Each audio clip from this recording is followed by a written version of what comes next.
wish The Last of Us Part 2 didn't have any zombies.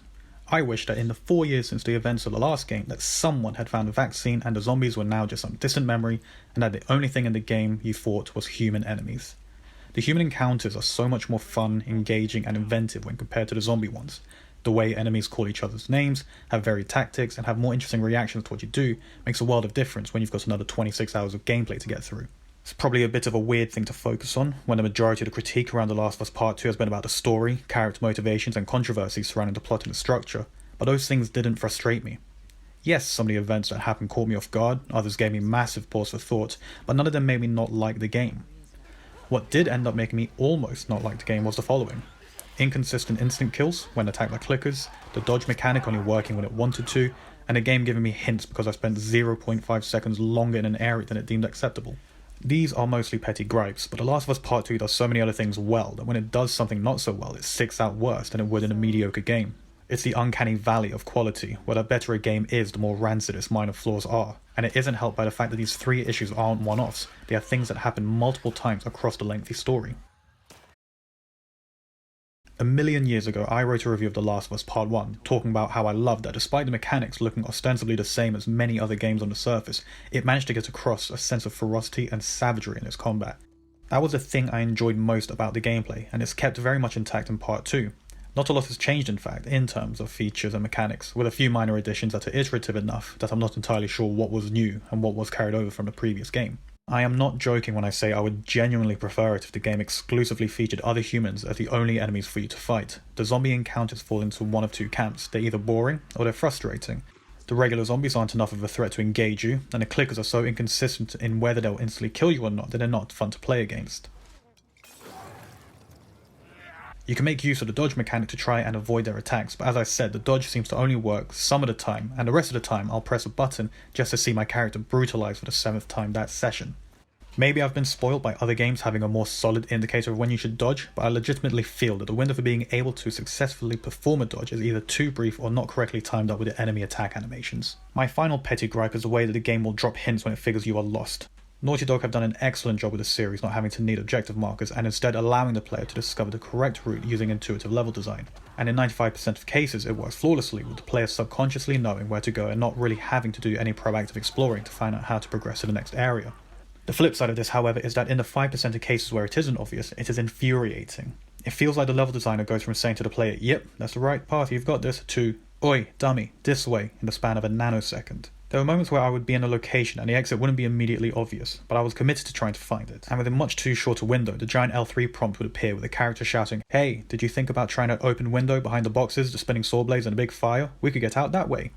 I think these hints would have been much less aggravating if it was something that the player could choose to receive after a certain amount of time. If you had scoured the entire room and for the life of you couldn't find that exit, then you could go up to your AI companion, press the prompt button and hear what they had to say about finding the exit. I get this wouldn't work in every section, especially the sections that you're by yourself, but I'm sure some kind of middle ground could have been found. But besides that, I enjoyed the gameplay. The gunfights, the stealth, the traversal, all of it was still great fun to play through. And whilst it could be said that not a lot has changed since the first game, I don't think that is necessarily a bad thing, and even shows that the gameplay from the first still holds up 7 years later. The story. I do not understand the vitriol to this story. Is it a great story? No. I would say that the first game's story is tighter and better paced. Is the story bad? Also no. I would say it's a decent vengeance tale that uses the fact that it's a video game to try and get across a message. I think the delivery is heavy-handed at times and it goes on for way too long, but it isn't a bad story. Warning, here come the spoilers. You most likely already know this, so I'll try to keep it brief. You play as both Ellie and Abby, who are ostensibly the protagonist and antagonist respectively. Ellie wants to kill Abby because Abby killed Joel. Abby killed Joel because her dad was a surgeon that Joel killed in the previous game, because Joel didn't want him to kill Ellie, even though it would have led to the creation of a vaccine for the virus. Jesus Christ, Joel. As Ellie, you end up killing almost everyone Abby knows. You then play as Abby before Ellie has killed all of her friends and her dog, just for good measure. And then you play as Abby after she has had all of her friends killed, and you kill one of Ellie's friends before walking away from killing everyone else. Are you still with me? It's a lot of killing. But I would say that's expected given this game's setting and the fact that a large chunk of the gameplay is made up of you killing people. If the game had given options for you to take out enemies non-lethally, then yeah, it would feel a bit inconsistent, but it doesn't, so it isn't. Honestly, I have zero issue with how this story plays out. It feels like the natural progression of things. It was inevitable that some people were going to catch up to Joel and seek vengeance after his actions in the previous game. It sucks, but it was inevitable. And then you see the cycle. Abby's vengeance for her father, Ellie's vengeance for Joel. By the end, I was half expecting one of these two characters to be killed, and for control to shift to either Dina or Lev, just to continue this cycle of vengeance. There seemed to be quite a bit of hoo-ha regarding Ellie's actions and players not quite feeling good about it. Or people playing as Abby after the aforementioned murder and not quite feeling good about it. I imagine this varies from player to player, but this is a feeling I do not really get. Whilst many players likely see themselves as inhabiting these characters and treating them as vessels whilst navigating the decisions and challenges the game throws at them, I don't think that can be the case with games like The Last of Us. It worked better in older games when player character was silent or abstract and the player had to put themselves in their character's shoes because otherwise there would have been no character at all. But with modern games striving to get closer to the feeling of a cinematic experience, you have to accept that game characters are their own entities. At this point, players are less like actors on a stage and more like parents in the audience. It can be argued whether this is a good thing or not, but I would say The Last of Us Part 2 does it better than something like Red Dead Redemption 2 or the Uncharted series. My biggest issue with the story is that the game outstays its welcome to the point where whatever message it's trying to convey no longer matters. It gets repetitive and over the course of the game's runtime, less effective. There were several moments where the camera would hold in a character for a beat longer than normal and I thought, oh shit, they're going to end it here abruptly just like they did in the first game, this is it. And then it wouldn't happen. Here are all of the precise moments I thought the game was going to end. Ellie and her kid sat on a tractor watching the sunset. This would have been the happy ending. Massive quotation marks. Ellie staring at the map that Tommy provided, saying where they think Abby is. This would have been the mysterious ending. Abby getting confirmation on the radio of the Santa Barbara outpost existing. This would have been the optimistic ending. The flashback to the dance after Ellie tells Joel that he has no right to interfere and try to help her.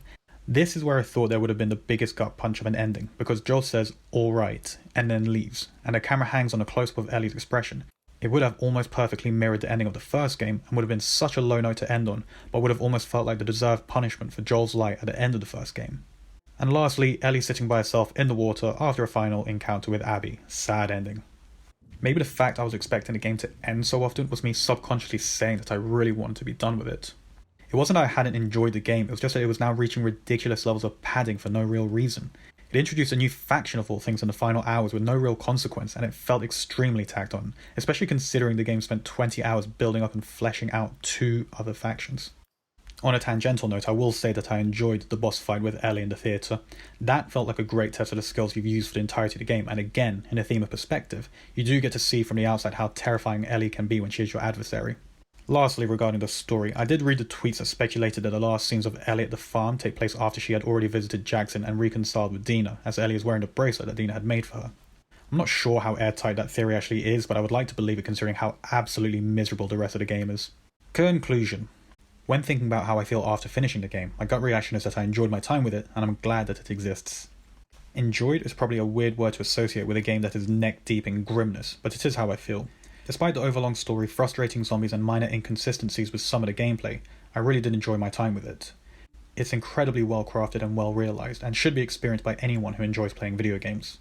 At times it is difficult to watch and at times it can be a challenge to digest, but I think it would be worse if you played a game for 26 hours and not had any kind of strong reaction. It's the kind of experience that jolts you out of your complacency, that makes you take notice and makes you question proceeding with its intended course of action. And whilst it might not be for everyone, and it might not need to be done this way ever again, I am glad that it was done this way at least once.